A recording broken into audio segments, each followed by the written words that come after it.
Hi friends, இந்த வீடியோவில் இந்திய அரசியலமைப்புனா என்ன, அதில் எத்தனை பகுதிகள் இருக்குது, எத்தனை விதிகள் இருக்குது, எத்தனை அட்டவணைகள் இருக்குது அப்படிங்கிறத ஒரு தெளிவான ஒரு வீடியோவாக இதை நம்ம பார்க்க போகிறோம். இந்திய அரசியலமைப்பு உருவாக்கும் போது எத்தனை அட்டவணை இருந்துச்சு அப்படின்னா 8 அட்டவணைகள், 22 பகுதிகள், 395 விதிகள் இருந்துச்சு. அதுக்கப்புறம் இப்போ தற்போது எத்தனை அட்டவணைகள் இருக்குன்னா 12 அட்டவணை, 25 பகுதி, 460க்கும் மேற்பட்ட விதிகள் இப்போ இருக்குது. ஆனால் நம்ம 22 பகுதியையும் 395 வரைக்கிலான விதிகளை மட்டும்தான் நம்ம பார்ப்போம். ஏன்னா 395க்கு அப்புறம் உள்ள விதிகள் எல்லாமே இந்திய தண்டனை சட்டங்களாக மாற்றப்பட்டுருச்சு. அதனால் அது நமக்கு தேவையில்லை. 395 வரைக்கும் போதுமானது. அட்டவணை பொறுத்த வரைக்கும் 12 அட்டவணையும் ஆனால் நம்ம பார்க்கணும்.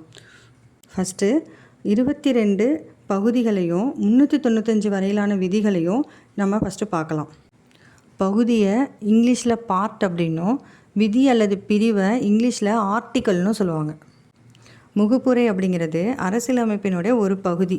ஆனால் அதுக்குன்னு தனியாக ஒரு பகுதியோ விதியோ அரசியலமைப்பில் கொடுக்கப்படலை.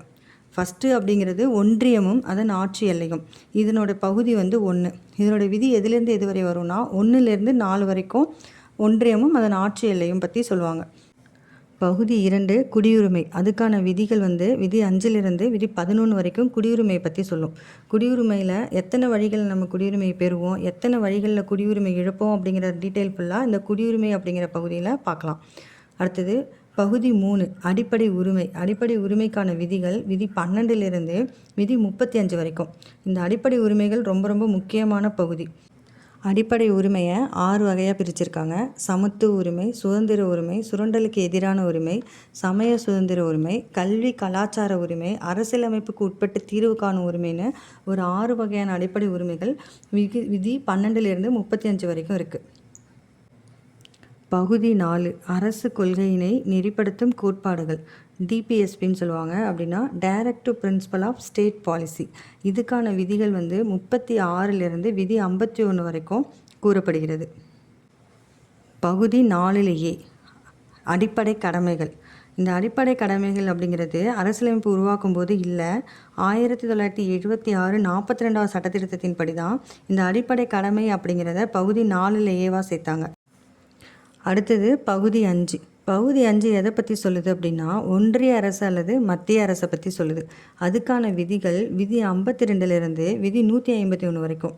இந்த மத்திய அரசு அப்படிங்கிறது மிக முக்கியமான பகுதி. இதில் யார் யாரை பற்றிலாம் பார்ப்போம் அப்படின்னா நாடாளுமன்றம், குடியரசுத் தலைவர், துணை குடியரசுத் தலைவர், பிரதமர், அதுக்கப்புறம் உச்சநீதிமன்றம், சிஏஜி, சபாநாயகர், இவங்களெல்லாம் உள்ளடக்கினது தான் இந்த மத்திய அரசு அப்படிங்கிறது. அடுத்தது பகுதி 6. பகுதி 6 எதை பற்றி சொல்லுது அப்படின்னா மாநில அரசாங்கத்தை பற்றி சொல்லுது. அதுக்கான விதிகள் 152லேருந்து 237 வரைக்கும். இந்த மாநில அரசாங்கத்தில் எதெல்லாம் பற்றி பார்ப்போம் அப்படின்னாக்கா சட்டமன்றம், முதலமைச்சர், ஆளுநர், உயர்நீதிமன்றம், சபாநாயகர், இவங்களெல்லாம் பற்றி இந்த மாநில அரசாங்கத்தில் பார்ப்போம். அடுத்தது பகுதி 7 விதி 238 நீக்கப்பட்டது. 1956 7வது சட்டத்திருத்தத்தின்படி இந்த 7வது பகுதியை நீக்கிட்டாங்க. அடுத்து பார்க்க போகிறது பகுதி 8. அது யூனியன் பிரதேசங்கள். அதற்கான விதி 239லிருந்து 243 வரைக்கும். இதில் எதை பற்றி பார்ப்போம் அப்படின்னா மொத்தம் எத்தனை யூனியன் பிரதேசங்கள் இருக்குது, அதனோட துணைநிலை ஆளுநர்கள் யார், அதுக்கான சிறப்பு அந்தஸ்துகள் என்ன அப்படிங்கிறத பற்றி பார்க்குறது தான் பகுதி 8. அடுத்து பகுதி 9. பகுதி 9 ஊராட்சி அல்லது உள்ளாட்சி அமைப்புகளை பற்றி சொல்லும். இதற்கான விதிகள் 243லேருந்து 243 ஓ வரைக்கும். அடுத்து பகுதி 9லேயே. பகுதி 9 எதை பற்றி சொல்லுதுன்னா நகராட்சி அமைப்பை பற்றி சொல்லுது. அதுக்கான விதிகள் 243 பியிலிருந்து விதி 243 ZZ வரைக்கும் நகராட்சி அமைப்பை பற்றின விதிகள்.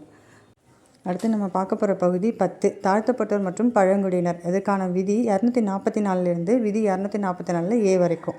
பகுதி 11 மத்திய மாநில உறவுகள். இதற்கான விதிகள் 245லிருந்து விதி 263 வரைக்கும். அடுத்து பகுதி 12 நிதி, சொத்து, வழக்கு மற்றும் ஒப்பந்தங்கள். இதுக்கான விதிகள் 264லிருந்து 300 ஏ வரைக்கும்.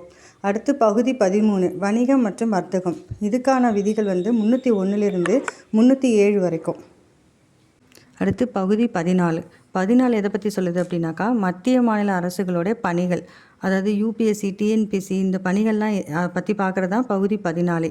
இதுக்கான விதிகள் வந்து 308லிருந்து விதி 323 வரைக்கும் பகுதி 14 தொடர்புடையது. 14லேயே வந்து தீர்ப்பாயங்கள், இதுக்கான விதிகள் வந்து 323A லிருந்து 323B வரைக்கும்.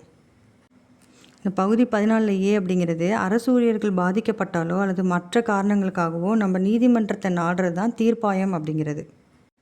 அடுத்து பகுதி 15 தேர்தல், ரொம்ப முக்கியமான பகுதி. இதுக்கான விதி வந்து 324லிருந்து விதி 329 வரைக்கும். இதில் இந்திய தேர்தல் ஆணையம், மாநில தேர்தல் ஆணையத்தோட பணிகள் எல்லாத்தையும் பற்றி படிக்கிறது தான் தேர்தல் அப்படிங்கிற பகுதி 15. அடுத்து பகுதி 16, இது எதை பற்றி சொல்லுது அப்படின்னா, சில வகுப்பினர் தொடர்பான சிறப்பு இடஒதுக்கீடு, அதாவது தாழ்த்தப்பட்ட வகுப்பினரெல்லாம் இருப்பாங்க இல்லையா, அவங்களுக்கான இடஒதுக்கீடு கொடுக்கறத பற்றி சொல்கிறது தான் பகுதி 16. இதுக்கான விதி 330லிருந்து விதி 342 வரைக்கும். அடுத்து பகுதி 17, இது எதை பற்றி அப்படின்னா ஆட்சி மொழியை பற்றியது. இதற்கான விதி 343லிருந்து 351 வரைக்கும். அடுத்த பகுதி 18, இது எதை பற்றி சொல்லுதுன்னா நெருக்கடி நிலையை பற்றி. இதற்கான விதி 352லேருந்து 360 வரைக்கும். தேசிய நெருக்கடி, மாநில நெருக்கடி, நிதி நெருக்கடி எல்லாம் பற்றி இந்த பகுதியில் பார்க்கலாம். அடுத்து பகுதி 19 பல வகைப்பட்டவை, அதுக்கான விதி 361லேருந்து 367 வரைக்கும். அடுத்து பகுதி 20 அரசியலமைப்போடைய சட்ட திருத்தம், இதற்கான விதி 368. ரொம்ப முக்கியமான பகுதி. அரசியலமைப்பில் ஏதாவது ஒரு சட்ட திருத்தம் கொண்டு வரணும் அப்படின்னா இந்த விதி 368 பயன்படுத்தி தான் நம்ம வந்து அந்த சட்ட திருத்தத்தையே கொண்டு வருவோம். அடுத்து பகுதி 21 திரும்ப பெறப்பட்ட விதிகள், இதுக்கான விதி 369லேருந்து 392 வரைக்கும். இந்த ஜம்மு காஷ்மீருக்கு சிறப்பு அந்தஸ்து கொடுத்து எடுத்தாங்க இல்லையா, அதெல்லாம் இந்த பகுதி 21 தான் வரும். அடுத்து பகுதி 22, இதுவும் திரும்ப பெறப்பட்ட விதிகள் தான். இது அரசியலமைப்பில் தொடக்கம், தலைப்பு இதில் ஏதாச்சும் திரும்ப பெறப்பட்டிருந்தா அதை பற்றி பார்க்குறது தான் பகுதி 22. இதுக்கான விதி 393லேருந்து 395 வரைக்கும். ஸோ இந்த வீடியோவில் விதி 1லிருந்து விதி 395 வரைக்கும் என்ன அப்படிங்கிறத ஒரு மேலோட்டமாக பார்த்தாச்சு. ஒவ்வொரு பகுதிக்கும் எந்த விதியிலேருந்து எந்த விதி வரைக்கும் வருது அப்படிங்கிறத நீங்கள் தெளிவாக இருந்தீங்கன்னா பாலிட்டிங்கிறது ரொம்ப ஈஸி.